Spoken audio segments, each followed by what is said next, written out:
रहेंगी बहारें, जाती रहेंगी बहारें।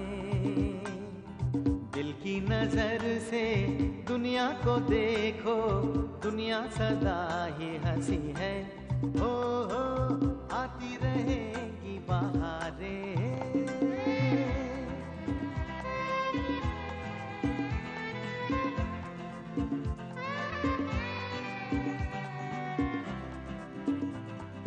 हंस हंस के सब दर्द भुला दे, हर गम को खुशियों की दुआ दे। गीत वफा के प्यार की सरगम बन के रहेंगे दिलों में सदा हम। है मुझे यकीन जीना है यही, इसी को कहे जिंदगी। हो आती रहेंगी बहारें, जाती रहेंगी बहारें। आती रहेंगी बहारें, जाती रहेंगी बहारें। चंद्रकांत अंकल अब हमारी चॉल रिपेयर करवाने वाले हैं। हमारे अमर की ट्रीटमेंट कैसे शुरू कर ली है? अमर चाहता है कि उसका ट्रीटमेंट यहाँ ना हो, अमेरिका हो। हम दोनों के बीच आकर तुमने बहुत बड़ी गलती की है। अभी भी वक्त है, संभल जाओ, वरना पछताओ। चंदूलाल अमर के लिए एक अच्छा नर्सिंग होम बनाने जा रहे हैं। अरे ये नर्सिंग होम की डिजाइन है, प्लान है, जो मैं तुम्हारे लिए बनाना चाहता हूँ। Paddy, paddy. हाँ नीतू, बोलो। पता है पैडी, आज कितने दिनों के बाद नानी माँ और छाया आंटी के चेहरे पे खुशी नजर आई है। क्यों, कोई खास वजह? उनके घर का रिपेयर होने वाला है। रिपेयर? हाँ, चंद्रकांत अंकल आए थे एक आर्किटेक्ट के साथ उस जले हुए घर का मुआयना करने। वो रिपेयर भी उसी से करवा रहे हैं। ये सब कुछ मुझे छाया आंटी ने बताया है। कितना अच्छा होगा ना, उन्हें वो घर फिर से मिल जाएगा। बड़ा रिपेयर कराएंगे ये लोग। हाँ। डैडी तुम ऐसा क्यों कह रहे हो? तो और कैसे कहूं? अरे तुम नहीं जानती, ये लोग बड़े ही दिखावेबाज हैं। कभी पैसे भेजते हैं, कभी आर्किटेक्ट भेजते हैं। मुझे तो लगता है कि इसमें भी अमर की कोई नई चाल होगी। डैडी तुम अमर को इतना गलत क्यों समझते हो? वो तुम्हारे और मिलिंद के भले के बारे में सोचता है ना, और तुम हो कि? हाँ हाँ, वो हमारे भले के बारे में सोचता है। वो हमारा कितना भला सोचता है सब नजर आ रहा है। अरे हमने उसकी दोस्ती के लिए क्या कुछ नहीं किया, और वो है कि हर बात में एहसान जताता है। डैडी तुम वो सब बातें भूल क्यों नहीं जाते और अपने बीच की इस दूरी को कम करने की कोशिश क्यों नहीं करते? नहीं, अब ये दूरियां कम नहीं हो सकती। हमारी दोस्ती में अब इतने फासले हो गए कि वो भरे नहीं जा सकते। तुम जानती हो नीतू, रिश्ते शीशे की तरह होते हैं। अगर एक बार शीशा टूट जाए तो उसे फिर जोड़ने की कितनी भी कोशिश क्यों ना करो, उसमें दरार जरूर दिखती है। हमारी दोस्ती का रिश्ता भी उसी तरह टूट गया है। तो इस बारे में बात करके कोई फायदा नहीं। लेकिन डैडी, मैंने कहा ना नीतू, इस बारे में अब हम बात नहीं करेंगे।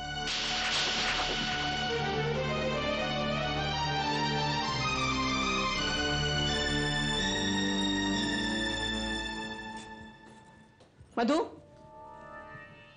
कहाँ जा रही है? आजी, आप चिंता मत कीजिए। मैं कोई ऐसी जगह नहीं जा रही जिसके बारे में जानकर आपको तकलीफ हो। देख मधु, मुझे ये सारी बातें नहीं सुननी है। साफ साफ बता तू कहाँ जा रही है? आजी, आप लोगों की परेशानियों का हल ढूंढने। क्या?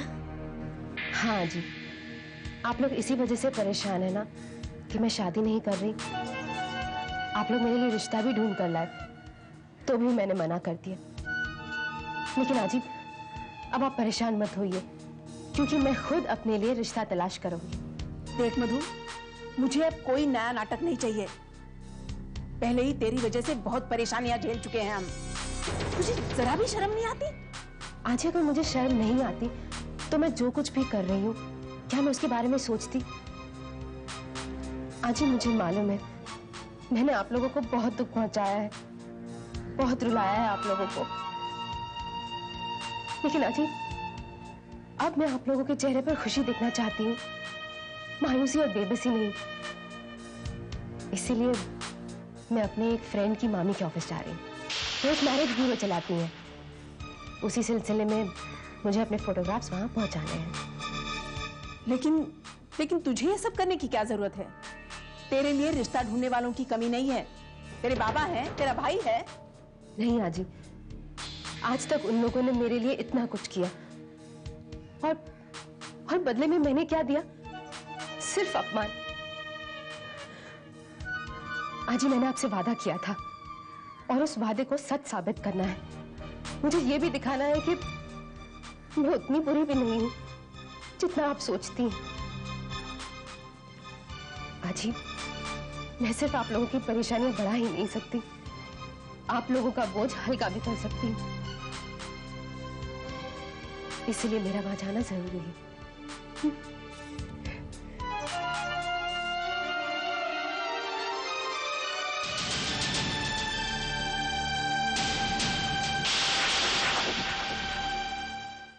सर, मैं आपसे कुछ पूछना चाहता हूँ।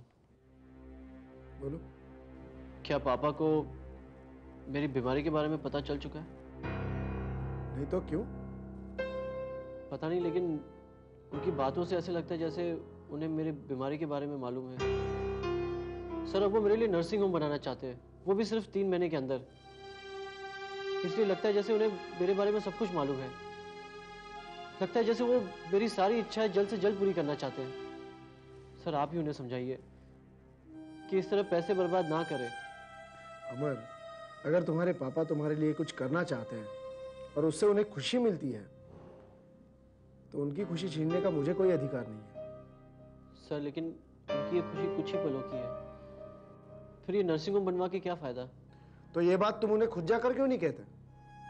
क्या बताऊं उन्हें सर?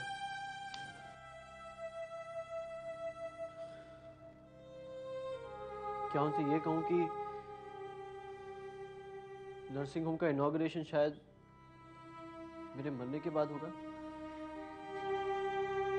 क्या उनसे ये कहूं कि एक बेटा होने के नाते तो मैं उनके सपने पूरे नहीं कर सकूंगा? उल्टा उन्हें मेरी अर्थी को कंधा देना होगा।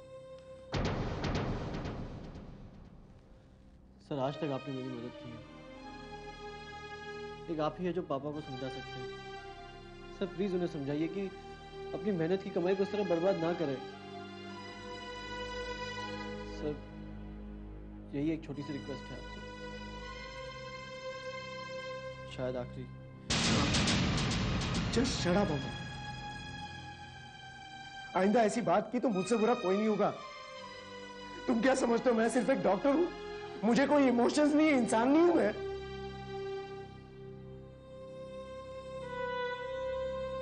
ऐसी बातें क्यों कर रहे हो? क्या हमारे बीच सिर्फ सीनियर जूनियर का नाता है? Sorry sir. No apologies not accepted. एक बेटा अपने बाप से सॉरी कहता है कभी?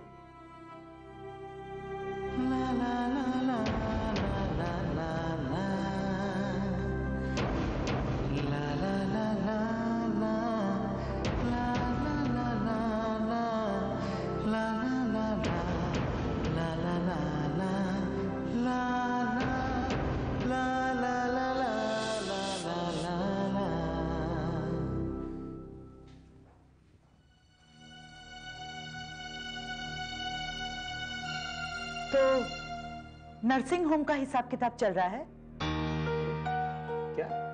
आपको क्या लगता है? आप मुझे बताएंगे नहीं तो मुझे पता नहीं चलेगा। मेरे पीछे क्या पुलाव पकाया जा रहा है मैं अच्छी तरह जानती हूँ। कोकी, ये कैसी बात कर रही हो तुम? अरे हमारे अमर के लिए अगर मैं नर्सिंग होम का प्लानिंग कर रहा हूँ तो उसमें कौन सी पुलाव पकाने की बात आ गई? तो मुझसे क्यों छिपाया जा रहा है? कोकी, बात न बताने और छिपाने में बहुत बड़ा फर्क होता है। मैंने तुमसे कुछ नहीं छिपाया। ठीक है, छिपाया नहीं है, लेकिन बताया भी तो नहीं है। हाँ, वो इसलिए क्योंकि मैं चाहता था कि एक बार अमर इसे देख ले, हाँ कह दे, बाद में सब कुछ तुम्हारे सामने आने ही वाला था। तुमसे छुपाने वाली कोई बात नहीं है। और आखिर को कि ये मेरे और तुम्हारे बीच की बात नहीं है। हाँ, ये हमारे अमर की बात है।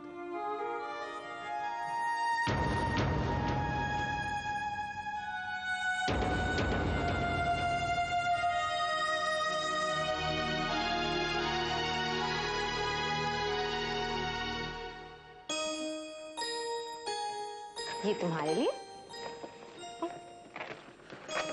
ये तुम्हारे लिए। तुम्हारा नाम क्या है? बंटी। बंटी, चॉकलेट तुम्हारे लिए। Thank you. ये तुम्हारा। Thank you. तुम वहां क्यों बैठे चुपचाप? ये बलून्स तुम्हारे लिए और ये चॉकलेट भी तुम्हारे लिए। वेलकम। मधु, तुम यहाँ? तुमने कोई मैसेज भी नहीं दिया कि तुम यहाँ हो? एक्चुअली अमर, मैं तुम्हारा ही वेट कर रही थी।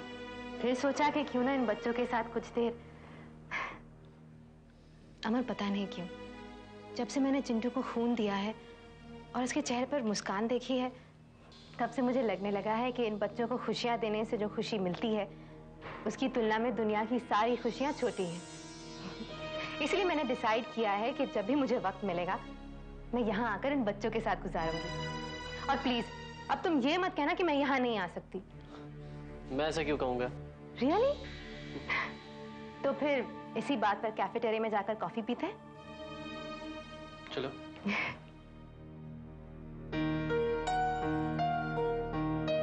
अमर, कभी कभी तो मैं सोचती हूँ कि काश मैं भी एक डॉक्टर होती तो कितना अच्छा होता, क्योंकि दूसरों को खुशियां देने का जो मौका एक डॉक्टर को मिलता है, वो किसी और इंसान को नहीं मिलता। लेकिन शायद मेरे नसीब में ये सब नहीं था। इंसान को अपनी जिंदगी में हर खुशी कहाँ मिलती है, लेकिन फिर भी मैं इतनी खुशनसीब जरूर हूँ कि मेरे पास तुम्हारे जैसा दोस्त तो है, और इसी बहाने मैं तुमसे मिलने भी आ सकती हूँ। 2 कॉफी। अमर, आज मैं कितनी खुश हुई है तुम्हें बता नहीं सकती। पहले मुझे लगता था कि हॉस्पिटल में लोग मजबूरी में जाते हैं, वहां सिर्फ दुख दर्द के सिवा और कुछ नहीं दिखता। लेकिन अब मुझे मालूम हुआ है कि यहाँ पर काम करने वाले लोगों को जो सुख और सुकून मिलता है, वो किसी और इंसान को नहीं मिलता।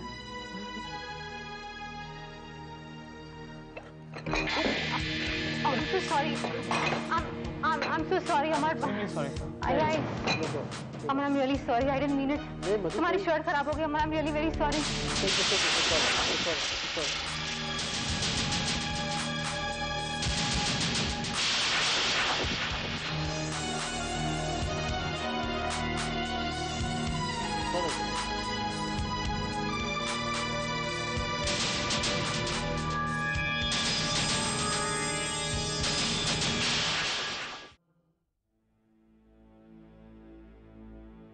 पापा,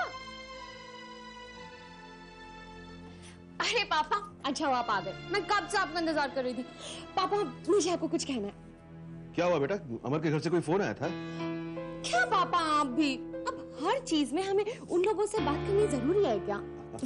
पापा, आप ही तो कह रहे थे ना कि सगाई और शादी के बीच का पीरियड इंसान की जिंदगी में सबसे अच्छा पीरियड होता है, और मैं इसे पूरी तरह से एंजॉय करना चाहती हूँ। मैं ये भी चाहती हूँ कि अब आप दोनों बिल्कुल टेंशन ना लें। हाँ पापा।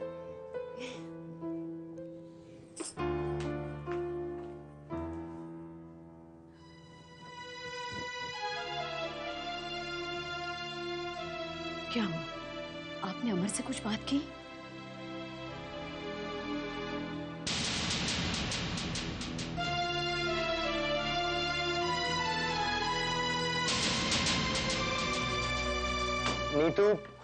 नीतू, तुम कुछ बोलती क्यों नहीं हो?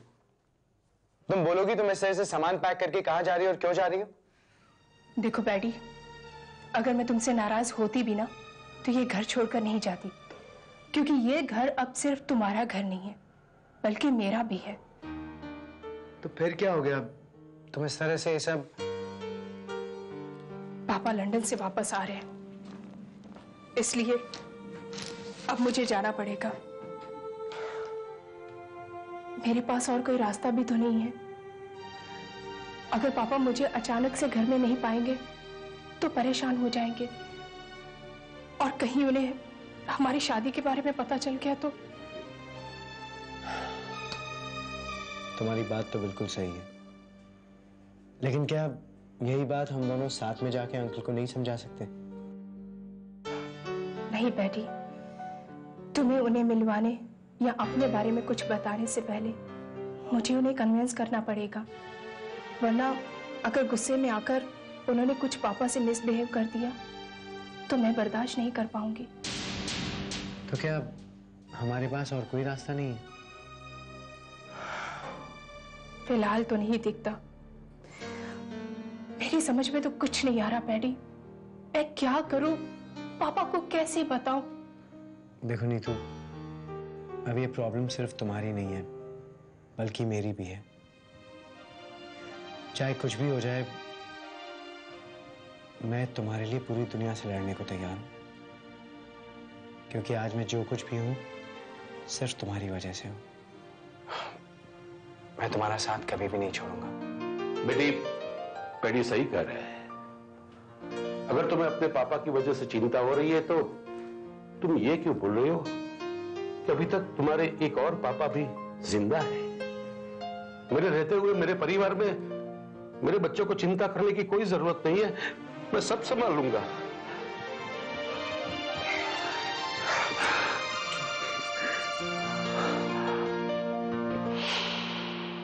अमर, ऐसा तो नहीं था, या फिर हमने उसे समझने में कोई भूल की है? देखिए, हमारे बेटे के भविष्य का सवाल है। पूरी जिंदगी गुजारनी है उसे अमर के साथ। इसीलिए कहती हूँ, हमें अभी इसी वक्त अमर के पेरेंट्स से बात करनी चाहिए। हम क्या कहेंगे उनसे? और क्या उन्हें इसके बारे में पता होगा? अरे भाई, कमाल करते हैं, माँ बाप है, उन्हें नहीं पता होगा तो और किसे पता होगा? नहीं रेखा, यह बहुत ही नाजुक मामला है। कहीं ऐसा ना हो जल्दबाजी में हम ओवर रिएक्ट कर जाएं और बनने वाली बात बिगड़ जाए। कुछ नहीं बिगड़ेगा, उल्टा इस उधेड़-बुन में हमने ज्यादा वक्त निकाला तो कुछ भी हो सकता है। और मैं तो आपको शुरू से कह रही थी, ये मधु किस प्रकार अमर के पीछे है। मुझे तो डर है कहीं ये लड़की हमारे बेटी की जिंदगी में जहर ना घोल दे। मेरे तो कुछ भी समझ में नहीं आ रहा है रेखा। कहीं हमने जल्दबाजी में गलत फैसला तो नहीं ले लिया? लेकिन अगर आपने अमर और मधु को एक साथ देखा तो कम से कम अमर से बात तो करनी चाहिए थी। क्या कहता मैं उसे, क्या पूछता, वो भी वहां? मैं खुद हैरान रह गया था।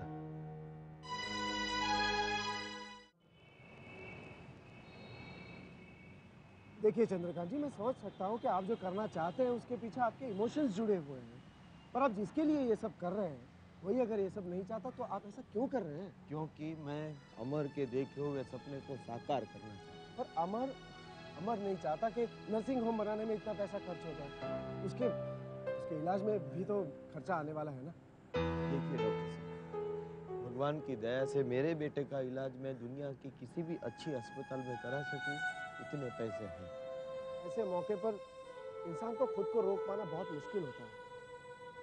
इसलिए प्लीज इमोशंस में आकर आप कोई ऐसा कदम मत उठाइएगा जिससे अमर को हम पर शक हो। मैं जानता हूँ ऐसा कहकर मैं आपका दुख कम तो नहीं कर रहा हूँ, पर प्लीज समझने की कोशिश कीजिए। हाँ डॉक्टर साहब, अब समझने के अलावा और कोई रास्ता ही था?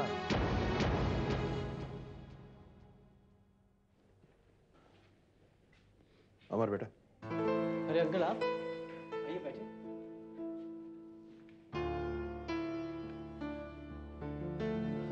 अंकल, आप तो मुझसे कल मिलने आने वाले थे। एक्चुअली कल मैं आया था यहाँ, लेकिन मैंने जो कुछ भी देखा मैंने सोचा मैं तुम्हें डिस्टर्ब ना करूं और इसलिए मैं वापस चला गया। ऐसा क्या देखा आपने? तुम्हें और मधु को साथ देखा था मैंने। देखो बेटा, मेरा ये मतलब नहीं है कि तुम अपने दोस्तों से ना मिलो, लेकिन एक बेटी का बाप होते हुए मेरी भी कुछ चिंता है। रश्मि को तो तुम जानती हो, जिंदगी में उसकी बहुत कम इच्छाएं हैं, आशाएं हैं। अब तो उसकी सारी खुशियां तुम्हारे साथ जुड़ी हैं। हर पल वो सिर्फ तुम्हारा नाम लेकर जीती है। अब एट दिस स्टेज अगर तुम उसके साथ बेरुखी से पेश आओगे तो वो बिल्कुल टूट जाएगी। लेकिन अंकल, हुआ क्या? मधु हमारे घर आई थी रश्मि को चैलेंज करने। मधु की वजह से रश्मि शायद तुमसे दूर चली जा सकती है, इसलिए अब जो भी कदम तुम्हें उठाना है बिल्कुल सोच समझ कर उठाना होगा। वैसे हम खुद रश्मि की माँ और मैं उसकी आंखों में आंसू नहीं देख सकते। मधु की दखलंदाजी हम बिल्कुल बर्दाश्त नहीं करेंगे। इसलिए अब जो भी तुम्हें फैसला करना है सोच समझ कर करना है। हम तुम्हारे ऊपर कोई दबाव नहीं डालेंगे, लेकिन जो भी तुम फैसला करो हमें बता दो। Take your own time. I will wait for you.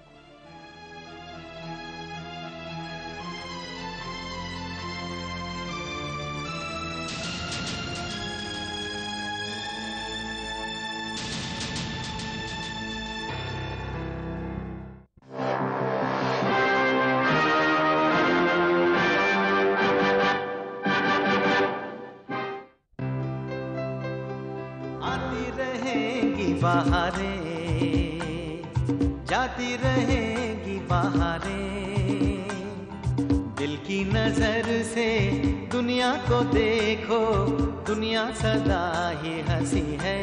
हो आती रहेंगी बहारें।